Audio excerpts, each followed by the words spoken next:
Jeffrey এপস্টেইনের file থেকে সম্প্রতি প্রকাশিত কয়েক মিলিয়ন নথি ন্যায়বিচারের দাবিকে জোরালো করেছে, তবে তার মাধ্যমে ক্ষতির সম্মুখীন ব্যক্তিদেরও দীর্ঘকালীন কষ্টকেও আরও গভীর করেছে। যুক্তরাষ্ট্রের deputy attorney general Todd blunt state of the ইউনিয়নে জানিয়েছেন যে এপস্টেইনকে কেন্দ্র করে অতিরিক্ত কোনো মামলা আর হবে না। 2019 সালে কারাগারে মৃত্যুবরণ করা এ দণ্ডিত যৌন অপরাধীর সঙ্গে সংশ্লিষ্ট বিষয় নিয়ে আদালতে আর কোনো কার্যক্রম নেওয়া হবে না, এটাই স্পষ্ট করেছেন তিনি সিএনএনকে বলেন, এপস্টেইন ফাইলের অস্তিত্ব এবং কাউকে বিচারযোগ্য করা এই দুইটিকে আলাদা করে দেখা দরকার। বৃহস্পতিবার প্রকাশিত ফাইলগুলোতে 3 মিলিয়নেরও বেশি পৃষ্ঠা রয়েছে, যার মধ্যে ভিডিও, ছবি ও ইমেইল অন্তর্ভুক্ত রয়েছে, যা এপস্টেইনের উচ্চ পর্যায়ের পরিচিতদের সঙ্গে যোগাযোগের বিশদ প্রকাশ করেছে। এই তথ্য উন্মোচন ট্রাম্প ও ক্লিন্টনের সঙ্গে এপস্টেইনের সম্পর্ক নিয়ে নতুন জল্পনা তৈরি করেছে।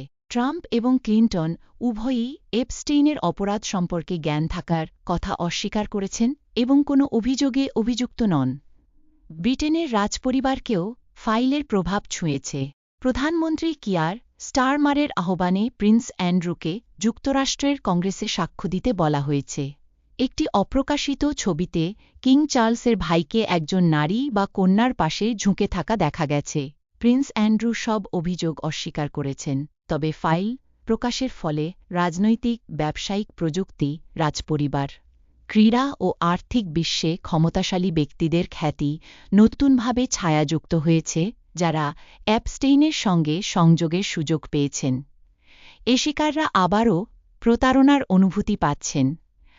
সালে গিসলেইন ম্যাক্সওয়েলকে 20 বছরের সাজা দেওয়া হয়েছিল, তবে এপস্টেইনের আত্মহত্যার কারণে অনেক শিকার মনে করেন ন্যায়বিচার অসম্পূর্ণ রয়ে গেছে।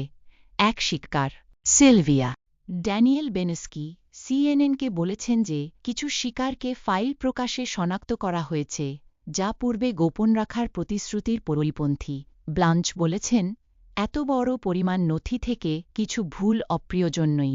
শিকারদের অভিযোগ নথি সংক্রান্ত একটি ইনবক্সের মাধ্যমে গ্রহণ করা হয়েছে। কংগ্রেসের কিছু সদস্য অভিযোগ করেছেন যে বিচার বিভাগের ফাইল প্রকাশে আইন পুরোপুরি মানছে না।